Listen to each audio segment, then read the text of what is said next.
آپ کی جنت کی طرف رہنمائی کر رہا ہے اور آپ کو اللہ کی طرف لے کر جا رہا ہے، جیسا کہ سب سے بڑے پیر جو تھے نبی علیہ الصلوۃ والسلام تھے، اس طرح کا کوئی پیر ہے۔ آج کے دور کے علماء جو ہیں وہ بہت اچھے طریقے سے اس فریضے کو انجام دے رہے ہیں کہ صحیح طریقے سے لوگوں کو دین حق کی طرف لانے کی کوشش کر رہے ہیں اور دوزخ سے بچانے کی کوشش کر رہے ہیں، تو یہ اچھے والے پیر ہیں۔ تو پیر جو ہے وہ کوئی غلط لفظ نہیں ہے۔ کچھ لوگوں کو اس لفظ سے جو ہے وہ لگتا ہے کہ ہر پیر ہی غلط ہوتا ہے۔ وہ پیر جو جھوٹے پیروں کے لبادے اوڑھ کر درباروں پہ بیٹھے ہوئے اور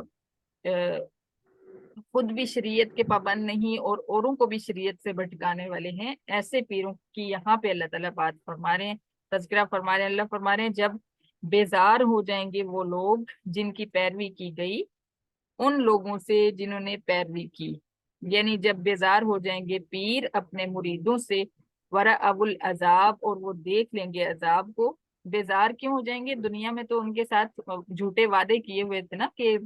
تم ایسے کرو، تم ایسے ایسے کرو، دیگیں چڑھاؤ اور دھاگے باندھو درباروں کے اوپر اور جھاڑو لگاؤ اور یہ کرو وہ کرو، تو پھر ہم تمہیں آگے جا کے ہم تمہیں بچا لیں گے، ہم تمہارا معاملہ دیکھ لیں گے۔ ہم نے اس طرح کی کئی ویڈیوز دیکھی ہیں جس میں پیر صاحب ہاتھ لگا لگا کے بیچ رہے ہیں کہ جاؤ تم بخشے جا رہے ہو، جنتی ہو تم، جنتی ہو، جو بھی عمل کرتے جاؤ بس ایک پیر کا ہاتھ لگوا لو تو جنتی بن گئے۔ اس ٹائپ کے جو پیر ہیں وہ قیامت کے دن جب عذاب کو دیکھیں گے تو اپنے مریدوں سے بیزار ہو جائیں گے، کیونکہ ان کو اپنی پڑ جائے گی، وہ اپنے آپ کو عذاب سے نہیں بچا سکیں گے تو مریدوں کو انہوں نے کیا خاک بچانا ہوگا۔